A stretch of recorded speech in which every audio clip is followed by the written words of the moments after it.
Hey y'all, I am Kathryn Mills and you are listening to the Crude Audacity podcast, the podcast that talks shop shit and all things strategy with oil patch influencers. Today, we get a pipeliner's perspective on the patch. From cradle to grave, our influencer is the first to arrive and the last to leave. A lot is happening in our midstream sector, and we get a first-hand perspective on prospecting, environmental impacts, lifestyle, and even protesters. Be it on foot or by bird, this leader was born to survey. Brandon Cary, welcome to the Crude Audacity podcast. Hi, Kathryn. Thanks for having me. Thanks for joining. I'm so thrilled to get your perspective today because you were most definitely born to survey. You're leading us into the midstream sector of what to expect, what's happening with field crews on the ground, all the way from field to firm. So before we jump all into that, give us your background. How did you get started? Why oil and gas? Why midstream? And quite frankly, why are you born to survey? Good question.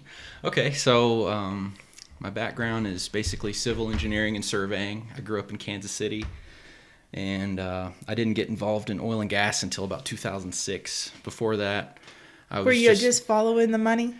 There's no money. I'm kidding. Well, to be honest, that's kind of what got me into it to begin with. Was I heard about this opportunity. There was a firm in Kansas City at the time, Schaefer, Klein and Warren, and they were doing pipeline surveying. Okay. And I didn't know anything about oil and gas at the time. All I knew about was land survey. Okay. You know, I was doing like boundary surveys, topographic mapping, construction staking, just... That's really like cradle to grave. Yeah, general civil construction surveying. Okay. Okay. And I had never really left Kansas City at that point. So I got this opportunity. Welcome to the rest of the lower 48. Yeah. So I got this opportunity to go out on the road, and they sent me up to Illinois on a Enbridge pipeline. Okay.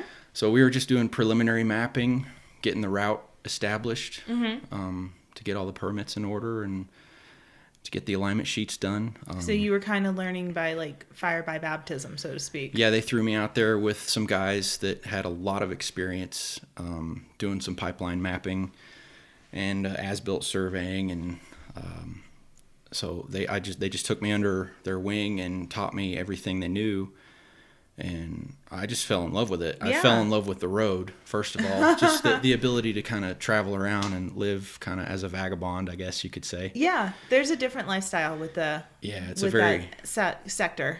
Yeah, it's a very nomadic lifestyle, so you get to see a lot of different parts of the country that you would normally never get to experience. And that's awesome. Yeah, and hiking long distances across remote areas of the country was always something I wanted to do. That's terrifying. Yeah. I'm a big believer in Bigfoot, though, so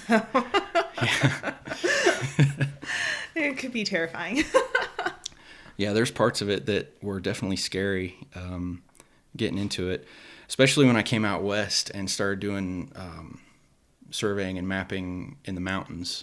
Growing up in Kansas City, there's not a lot of mountains there. There are no mountains there.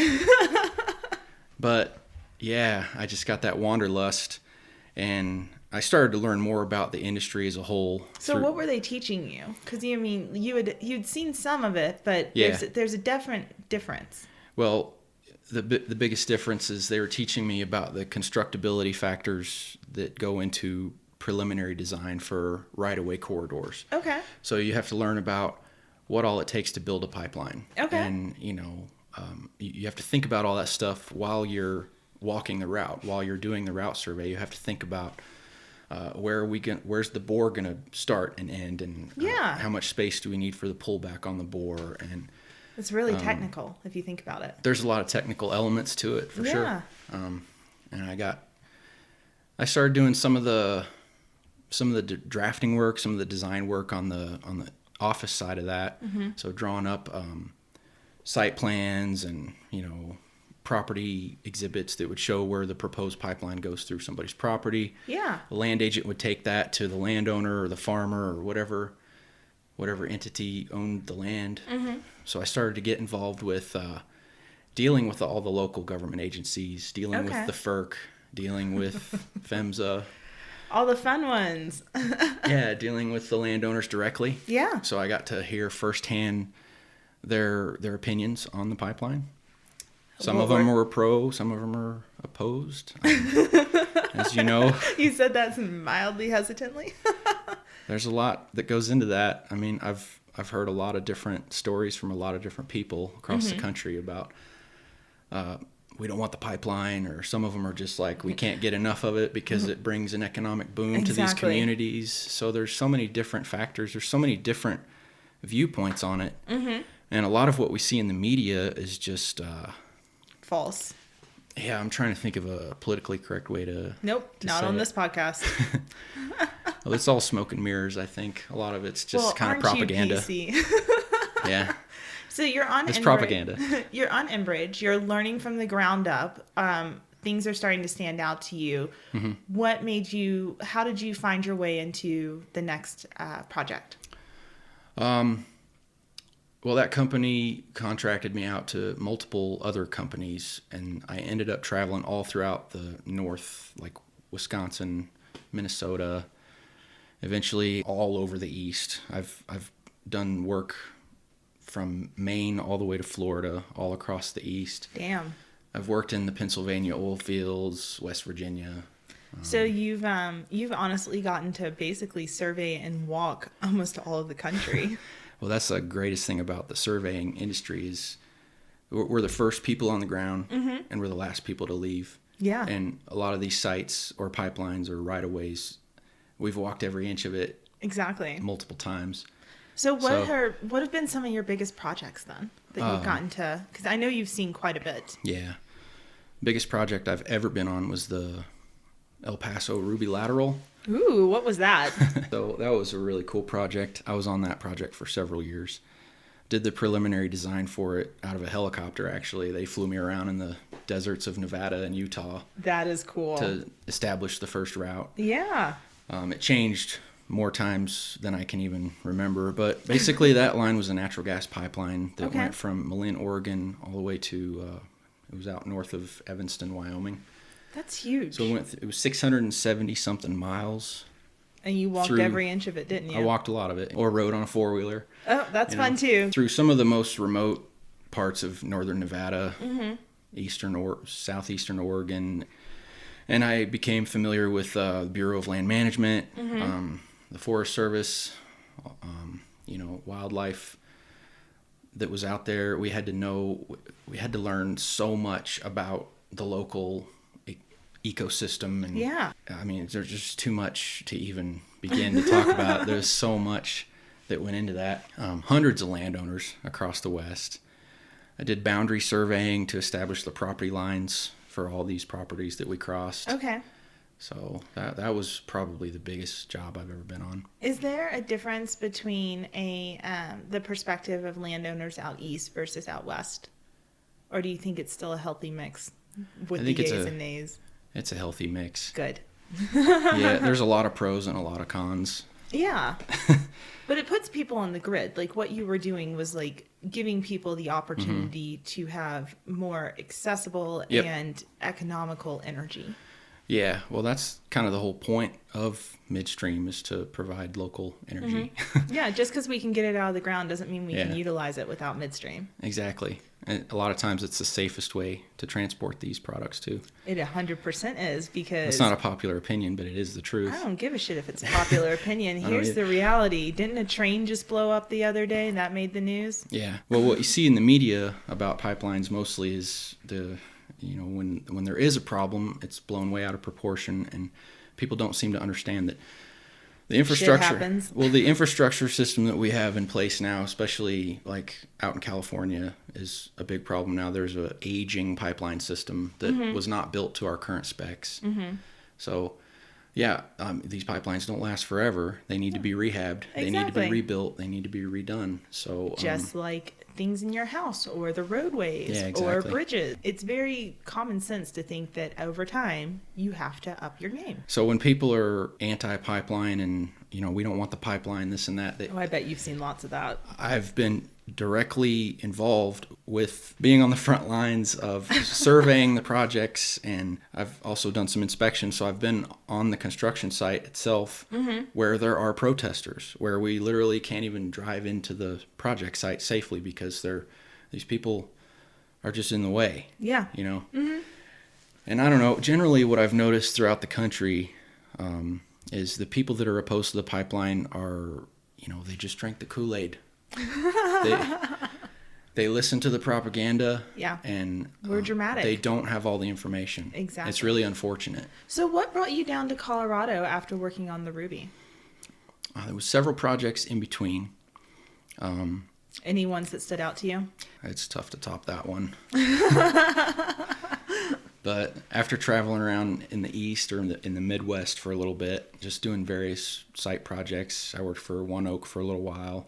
This is all like contract jobs too. Yeah. You know, you just get called out. Yeah. They could be 2 weeks, they could be 2 months, they could be a year and a half. You never know. Exactly. I've been sent on a project where they said it was going to only last a month, and I was there for a year. So it's part of the. Well, that's a good situation, though. At least I hope it was.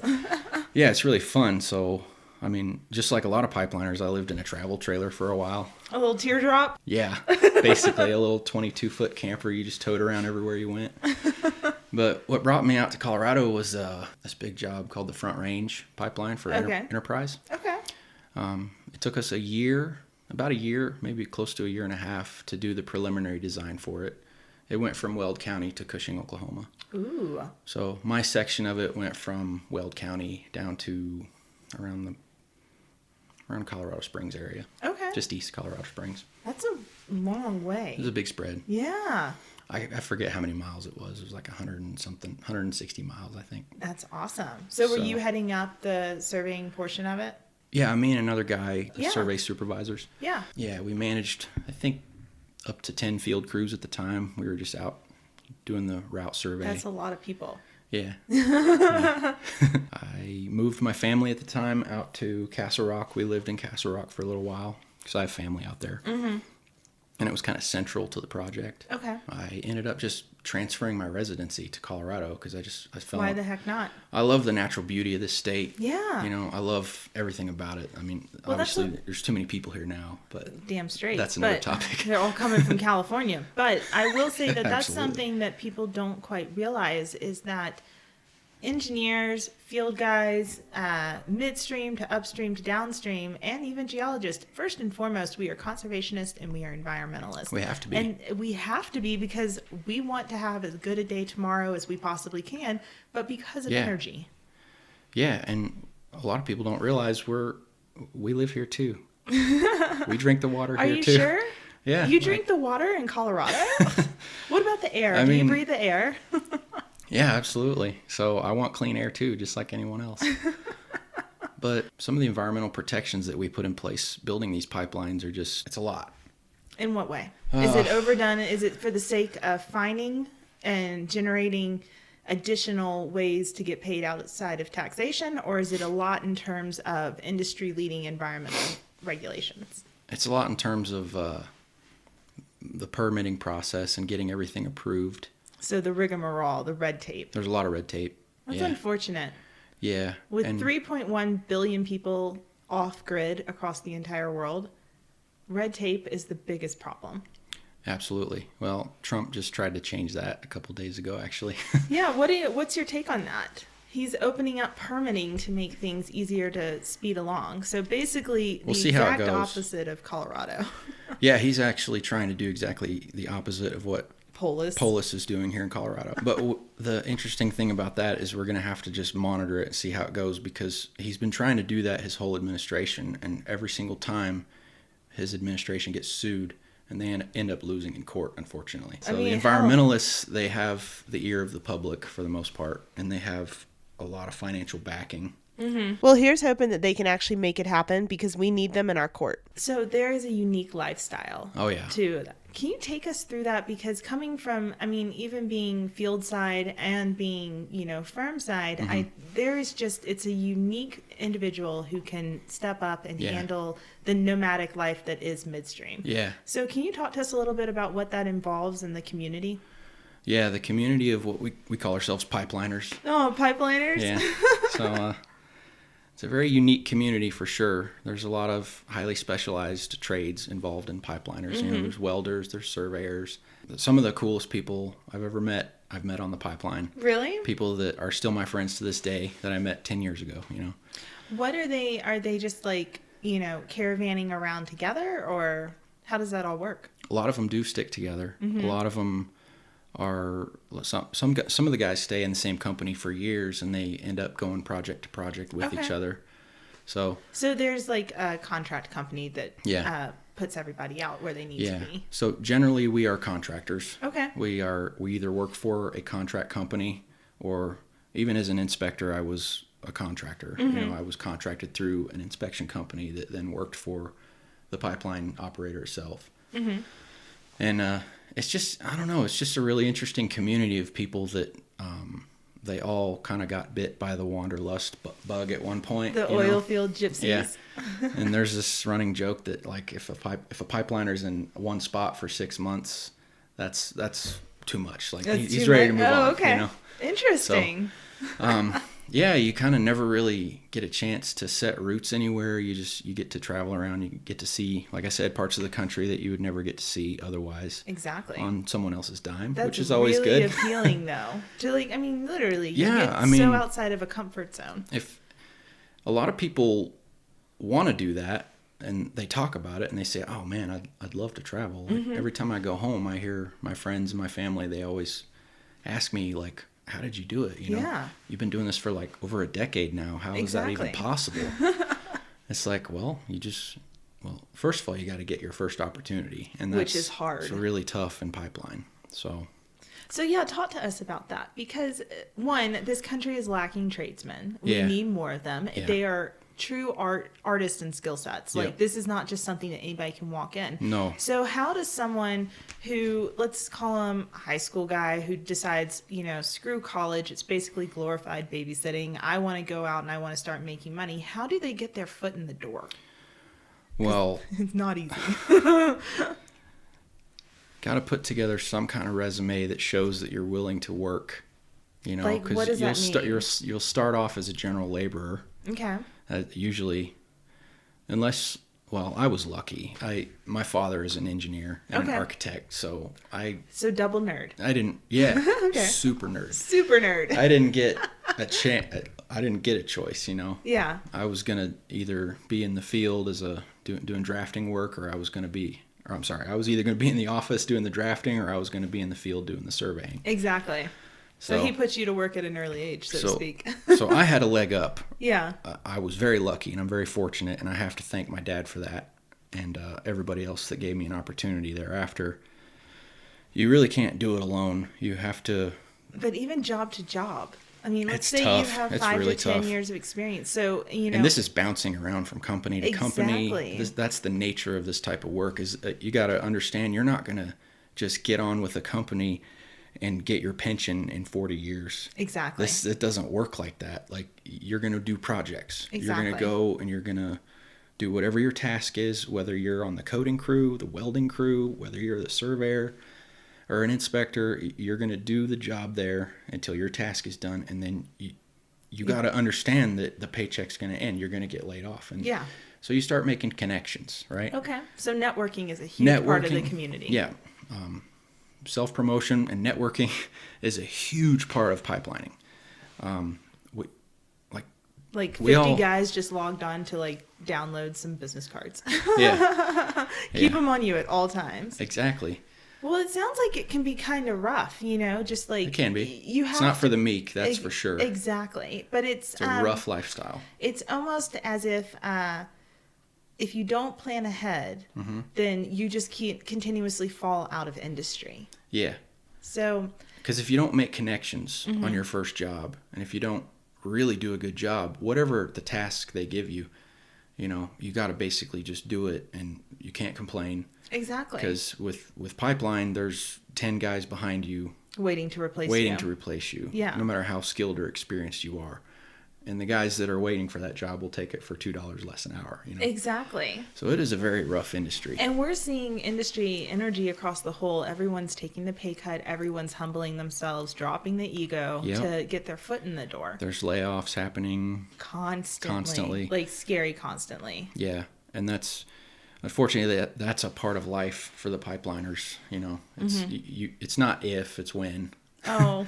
You know what I mean? But on the flip side, if you're good at marketing yourself and you're really good at your task and you stay focused and you don't complain and you make friends, you're going to get called. You're going to get asked back on the next job. So because what you're going are to develop these skills and they're going to Exactly. need that, you know? What are your tips and tricks for properly marketing yourselves? Don't be a dick in the camp Yeah. and like cause the fights and have the arguments and try Absolutely. and like, you know, be big chief on campus. It's ridiculous. Yeah, you kind of just answered your own question there because really it is attitude. It's all about staying positive because we're all out there together. You know, we're all... Everyone's miserable together. Yeah, exactly. Don't worry, that happens upstream firm as well. Everyone's miserable together. It does, for sure.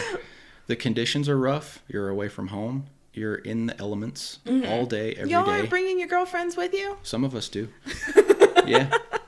I mean, a lot of them bring their whole families with them. Oh, really? You know, they'll Even get those like the kids? those big RVs, you know, and they'll just have their family with them.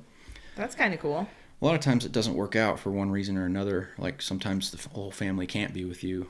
Yeah. You know, because it is With kind of kids in rough. school Moving and kids things, around yeah. when they have to be in a school is really rough on kids. Friends, yeah. Family. Yeah. So, yeah, it's not an easy lifestyle for sure. You're gonna be long months and months away from home, away from your family. So you have to kind of like... So you develop this tight-knit family, like a second family almost. Okay. On the pipeline. Interesting. You're working 10 to 12-hour days with these guys. You're out Yeah. there, and if you don't joke around and have fun and It's keep gonna your be attitude, miserable. yeah. If you don't keep your attitude positive, you're going to be miserable, and everybody around you is going to be miserable.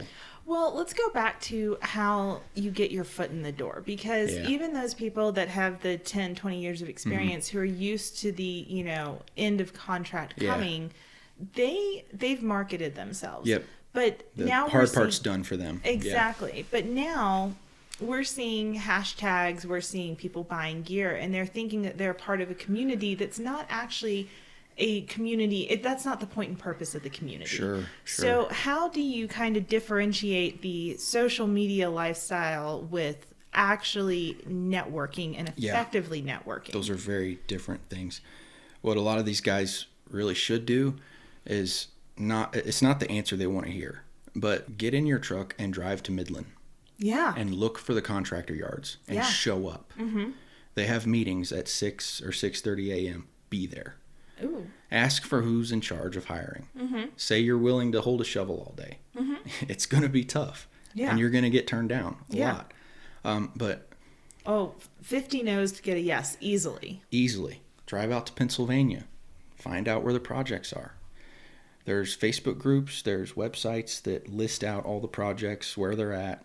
Do you have any good ones that you like? Pipeline-jobs.com is a great resource for that. Excellent. So that's a website I put together for this actual purpose. Like, Okay, to so help you're not really- only people that are new, but industry expertise, people that are experienced in the industry as well. Exactly, but you're also rallying a community to help them continuously engage in network. Correct. Yeah. Correct. And I'm trying to create a central hub for people to come to be able to search for jobs in this industry only.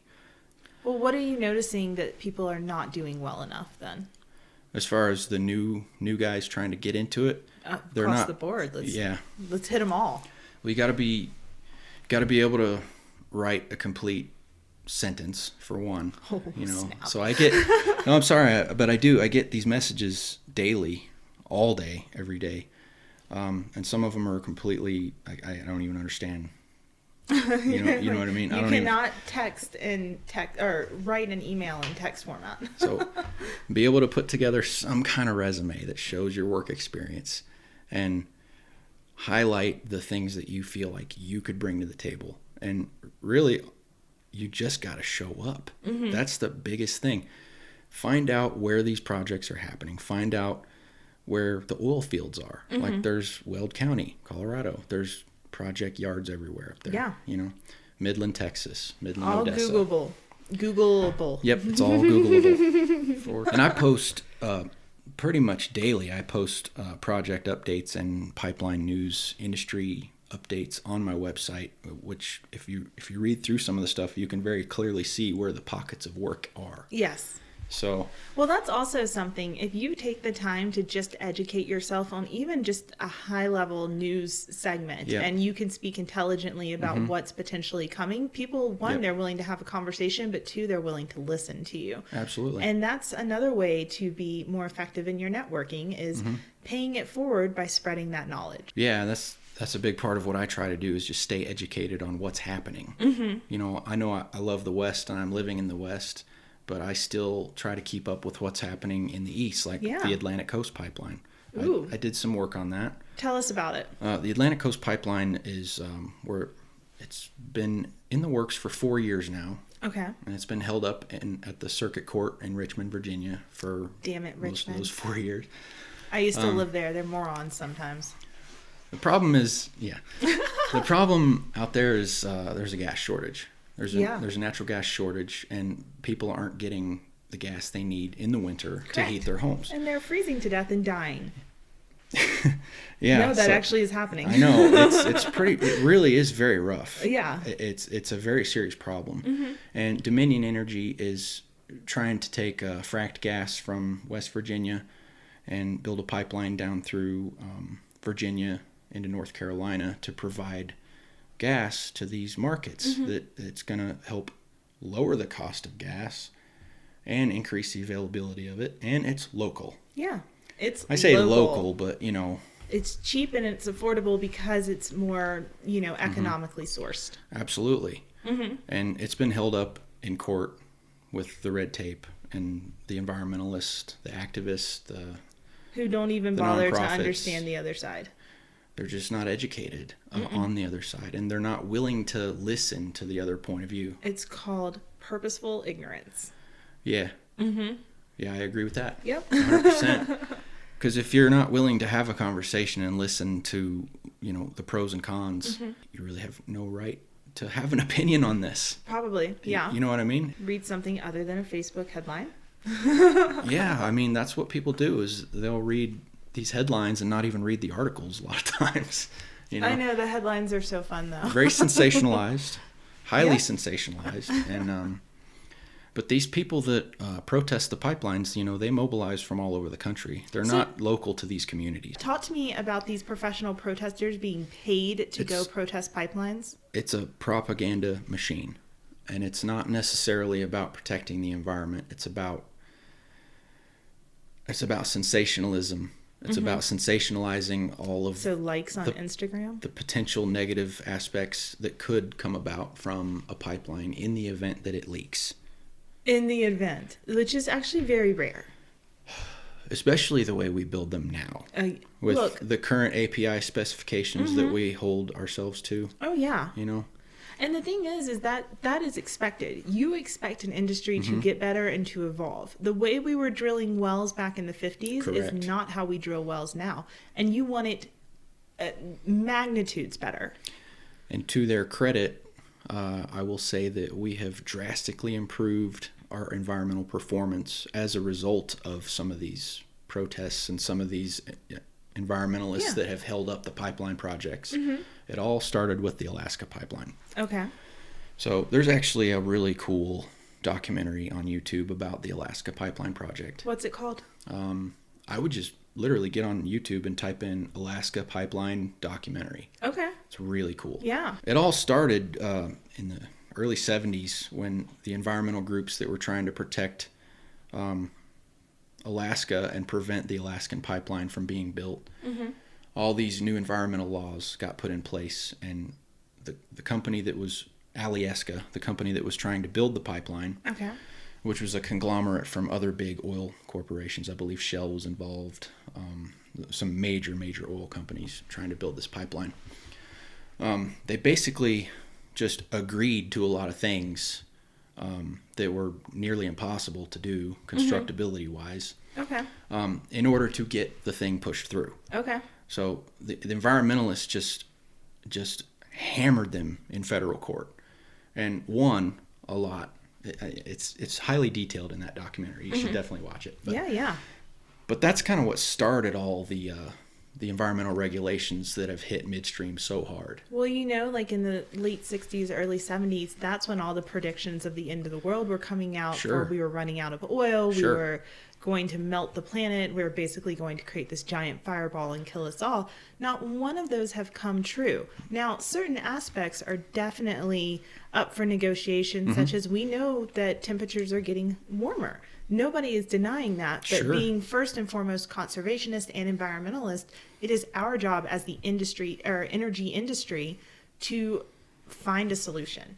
And I think we do a damn good job of that. So to your point, higher API regulations, pipelines, come on.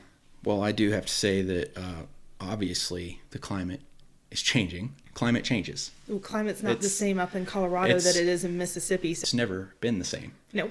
And in the words of the great Dan Pena, global warming is the biggest fraud that's ever been perpetrated on the human race. Why is that? Because I don't think we're climate deniers in this industry. No, we're not climate deniers, but the propaganda surrounding it is, again, sensationalizing the problem. And it's pointing the finger at industry, and it's not necessarily justified in a lot of ways. Okay. Because I believe there's a lot more contributors than just oil and gas. Yeah. And a lot of people don't realize, we're such a sliver of it. It's oil and gas. Those are not the same thing. A lot of what I do is natural gas. Yeah. Like a big project I worked on up in northern Colorado was converting a coal plant, one of Xcel Energy's, the Cherokee power plant, converting that from coal over to natural gas. That's cool. Yeah, it's a huge thing. Yeah. And natural gas is way cleaner burning than coal, as Yeah. you know. So why wouldn't we want to build pipelines Exactly. to funnel this natural gas into these communities and lower our emissions that way? But under Polis's new thing, you can't even cremate a body in the state anymore. You have to put them in compost. What if I wanted to burn to make sure that nobody could conjure my soul back? If we don't come out as an industry and try to educate the public in these ways or any ways that we can come up with, because we haven't done a very good job of that. Nope. Honestly, the oil and gas industry has not had a very good public facing front. Why do you think that is? I think a lot of it is just they're old school. They're just what does that actually mean? Because did we ignore the problem, or did we try and fix it and we don't communicate the proper way? Or is it just the reality that the 20% that don't like us just are never going to listen? Because it can't just be old school. There's a lot of that. There's a lot of they just won't listen no matter what. And they don't want to hear anything about it. Yet at the same time, some of these protesters will drive up to these sites to protest in their Range Rovers. No shit. They're really doing that? Absolutely. Oh my God. Yeah, they'll have a big caravan full of Suburbans loaded with hippies, and they'll roll up in their gas-guzzling Suburban to protest. And they trash the landscape. Destroy it. And like I said, these people are paid protesters. They're not necessarily environmentalists. A lot of them are. Some of them are just brainwashed, unfortunately. I said, they drank the Kool-Aid. Exactly. So but also they're getting paid to do it. It's their job. And they're getting paid to party. Yeah. There's a lot of that goes on too. Is it really? Oh, absolutely. So from the midstream perspective, what can y'all do? What can't y'all do? How do we draw a line in the sand that says, you know what? Fucking enough. Well, enough is enough. And I think there's a lot of us that are finally coming out and putting our foot down.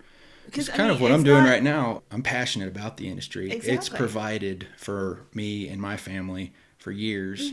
And it's given me a life that I never thought I would have. Exactly. And a cool fucking life. A really cool, adventure-filled life. And I've seen so much, and I've met so many cool people, and there's so much good that has come from this industry that I just feel like I got to stand up for it. Exactly. And that doesn't involve taking someone out back and giving them a whooping. It has to do with how we communicate, where we say enough is enough, and push back on regulations, show up. Sure. And a lot of what I mean when I say they're just old school is they just don't understand the way that things have evolved in such a way where the propaganda machine is so easily digested by the public now and so quickly regurgitated without thought. So oil and gas needs to get better with social media, with podcasts, Correct. with YouTube. More of this. With More hell, of this. even like a docu-series. It's funny, our company, we joke around about that, how it would be a hilarious reality TV show. Oh my God, to it film would be us so good. running around like idiots, just having fun on the job. You know? Exactly. And we do have a lot of fun on the job. We love our job. We love the industry. A lot of us are real good friends. It's just, For as it's big really a sad. community is, it's a very tight-knit community. It's a very highly tight-knit community, yeah. And it's just really sad to see what's happening here in the great state of Colorado. The zero investment state of Colorado? I mean, Seriously, the mountains are about to shut down. I give it like just a few years, because what runs the mountains, what makes it all so fun? Oil and gas. I mean, every fiber of every product that people have in their homes is partially developed with petroleum-based products. Oh, 100%. And people, I just don't think people realize that. People don't have all the information. That's why they don't want to hear it. Exactly. They don't. I don't know if they just. I think there's like this cognitive dissonance thing that's happening with some of these people that are brainwashed, that are anti-pipeline. It's like they see it. They know the products that they use. They're stuck in a system that is inevitably going to consume regardless. Yeah. But they're just unaware. Amazon alone. They're just unaware of, the packaging on the products that they buy. Everything. So you've alluded to pipelines being the safer, most environmentally friendly option out there. And yet we're still seeing people using trains. We're seeing trucking. Like, how do companies get on board? How do we find the funds in order to properly set up the grid so that less disasters do happen? Well, the funding is, they haven't done a cost to benefit analysis on it, because a lot of them just have never built a pipeline. Like some of the extraction companies. There is like a disconnect between upstream and midstream. There is. Yeah. And a lot of them are just, they don't have the expertise in that, because there's not that communication between midstream and upstream. How do we fix that? The way I'm trying to fix it is, now that I'm here in the state of Colorado, I'm working with these upstream operators and bringing my pipeline expertise to the table and presenting an alternative. You know? So one of the ways that I did that was I started doing surveying on these sites, on these drill pads, under API spec that would meet PHMSA audit standards and FERC standards. All the red tape. Because that's all I know. All I know is to go in and shoot everything and document every little piece and part and make sure that it would pass an audit in the event that it ever happened. Yeah. It's a good thing I did that, because now the state of Colorado is coming back and saying we need all this information that previously wasn't being captured. Yeah. As far as For flow lines? flow lines. Yeah, because of the 181. And materials. Yeah, and okay. all of them, like valves and everything down to the smallest little weldolet or threadolet that's on the pipe. Yeah. Valve settings, flanges. I mean, It's all of the insane information. amount of detail. It's a crazy amount of, like, it's a lot of isometric drawing and measuring things out. But isn't it kind of documenting. cool that, like, and again, a disconnect with the state. Operators, midstream, we were already doing this. Now that you just put it on paper, doesn't mean we weren't doing it. Yeah. And I think, I mean, if they got the funds to truck this product across the country, they certainly have the funds to build a pipeline. It's really expensive trucking. And it's kind of one and done, too. You build the pipeline, now you have the transportation handled, Absolutely. from point A to point B. And it's safer because it's buried 4 feet underground, and it's constantly monitored. Constantly monitored. The API last year just came out with new specifications on documentation of midstream and pipeline materials, which kind of lays out all the paperwork that's supposed to be provided to the federal government or to local agencies or whatever the case may be on, every little piece, every little nut and bolt on these pipelines are meticulously stress tested. Oh, yeah. You have to. And the coatings that are put on these welds are, the stuff lasts years and years and years and years, decades. Exactly. The Trucking does not last decades. The specs that we put on the builds on these pipelines are just, it's way safer than trucking for sure. So now that we have the introduction of 181, do you think that there is going to be more transferable skill sets between pipeliners and what's happening in upstream? It's happening. Okay. So if you're getting laid off from midstream, there's an opportunity for upstream and vice versa? Yep. Okay. Correct. Talk to us about that. Well, a lot of the skills are kind of interchangeable. Okay. You know what I mean? So I mean, I believe you. I just, yeah. It's funny that there's such a disconnect between the two entities. Yeah. I mean, both need, highly skilled welders and coating crews and, general laborers and operators and all that kind of stuff. So, I mean, and I've seen that happen with my company. We came in with a lot of, my partners all have pipeline experience. Okay. But we are primarily focused on pad sites right now, like extraction sites. That's awesome. So you're going really all the way to wellhead. Fully. That's awesome. Absolutely. We build our flow lines straight to the wellhead. And I map everything out meticulously, just like I would on a standard mainline midstream pipeline project. So how is automation and machine learning changing the game for midstream from the pipeliner's perspective? Well, the monitoring on the pipelines is pretty much all automated now. That's awesome. There's companies that have come up with some pretty impressive, software systems that they've put in place. Yeah. And a lot of that's beyond my expertise, but I've been in the control rooms and I've seen the monitoring systems and it looks like a space station. That's freaking insane. Awesome. So the technology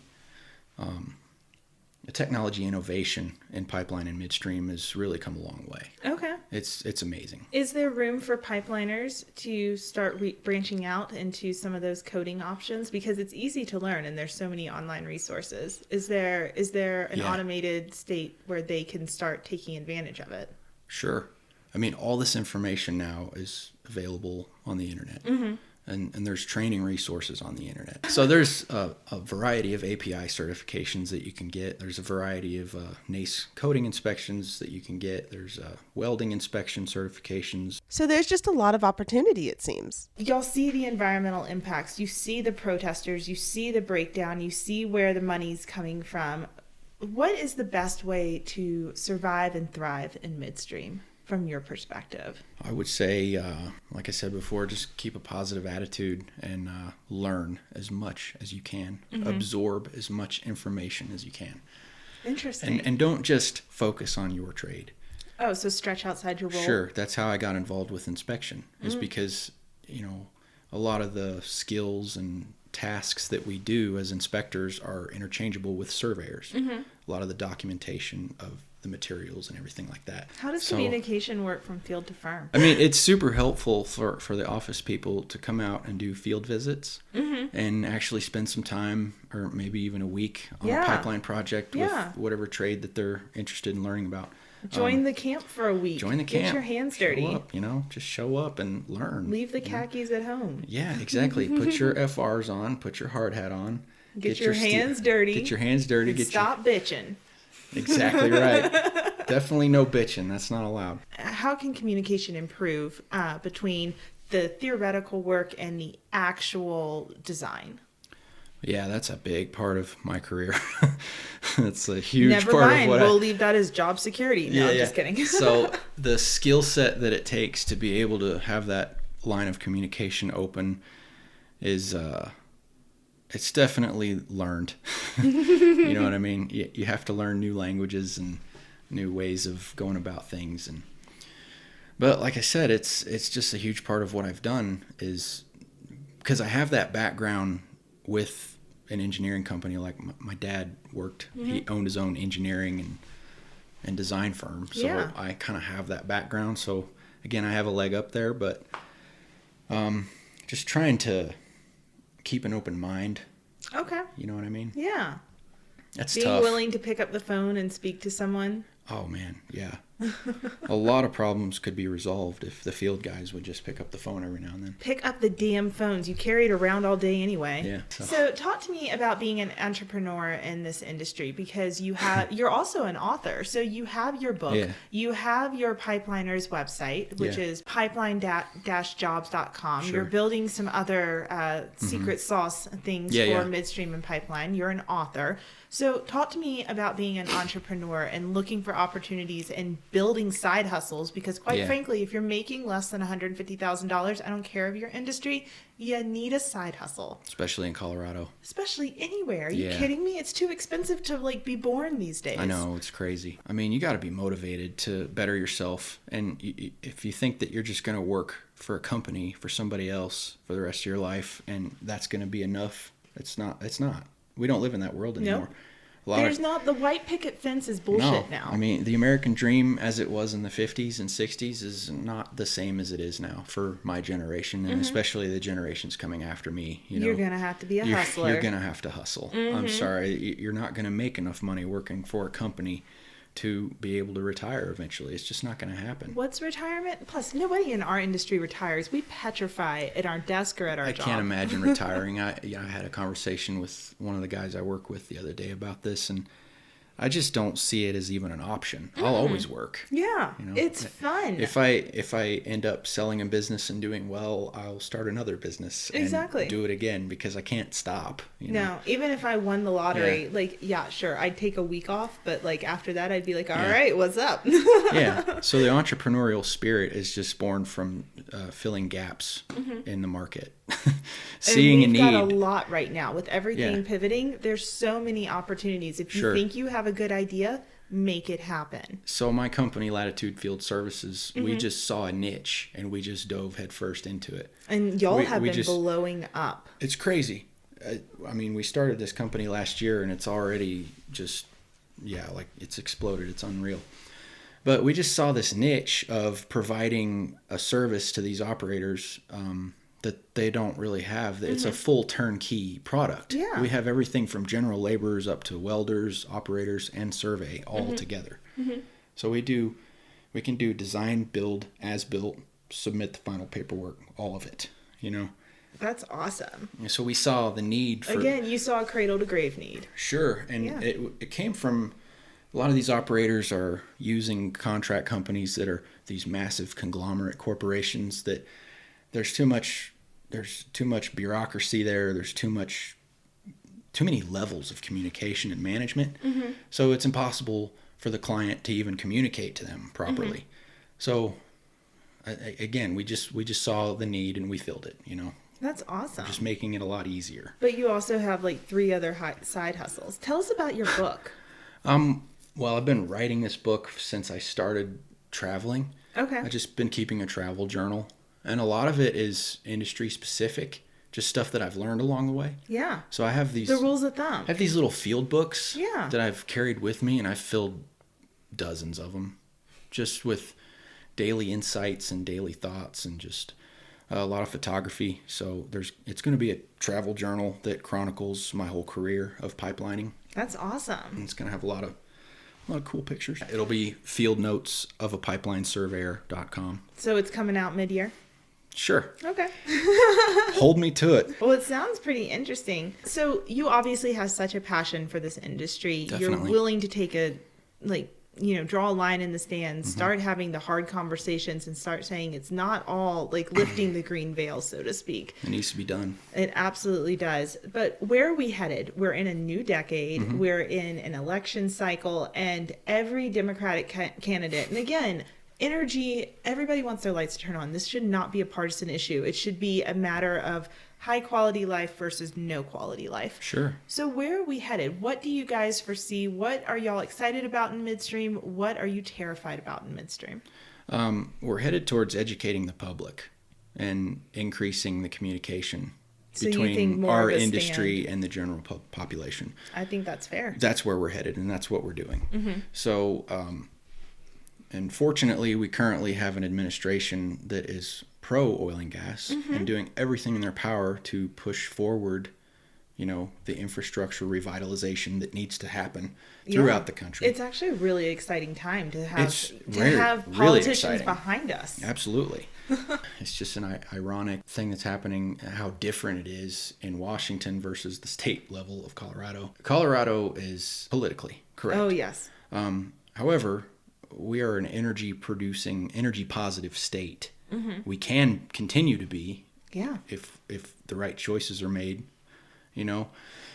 But I don't know. We've actually led the way as far as technology innovation and environmental impact.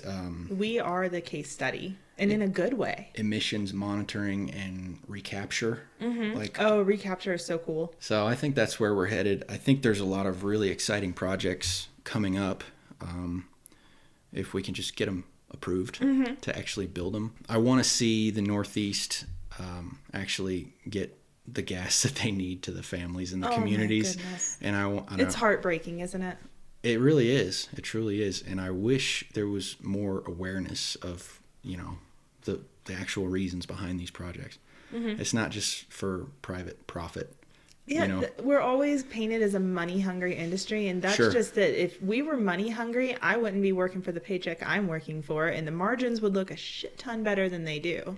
Yeah, exactly. It's a humanitarian effort that I think the energy industry provides. How can people get involved? How can Midstream get more vocal about the benefits they provide? We can mobilize to our politicians. Okay. And speak to them directly. Write letters. There's a lot that can be done at these community meetings, these pre-job meetings that happen. We can show up and fight the narrative. Yeah. And have the conversation with the people. That's what I've been doing for 12 years now, having conversations with landowners. Exactly. That directly affects them. So it's easy for me to say that because I know how to have that conversation. Exactly. But more of that needs to happen. You can't just keep your nose down and do the work, because the work's going to run out unless you fight for it. Well, in all honesty, that head down work ethic is probably what got us into this, because we ignored the naysayers and then we allowed them to grow. But That's really, why, the reality is we're just hard workers. That's why I say, we're just kind of old school, and we have to bring ourselves into the modern era. We have to understand that social media is a thing. Yeah. And you have to deal with it. Because you have to put the app on your phone. Well, that's where all the propaganda is spit out to the public, is social media. So how can you mobilize? How can you engage? Are you providing this through social media currently? Sure. Yeah, I have a Facebook group. It's Pipeline Jobs, the Facebook group. People can go on there and join up, post pictures of the projects they're working on. Show all your hard work. Show all the good stuff you're doing. Yeah, there's a Facebook page, Pipeline Jobs, it's all linked through my website, pipeline-jobs.com. Okay. So that could be the community movement that we need from the There's a pipeliners. Community of, I think there's over 11,000 followers on there now. Damn straight. Just pipeliners and people trying to get into pipeline, and that's where I post all my news feeds, any kind of updates to the industry that's happening. I'm going to start doing that also on Latitude Field Services pages. We're trying to build out the social media. Absolutely, link for that. them. What are your final professional recommendations from the new buck to the old guy? How to get ahead, how to stay relevant, and honestly, is it time for you to leave industry? Transfer skill sets? Seriously, what are you seeing from your side of the matrix? I think you always got to constantly try to learn and better yourself, learn new skills.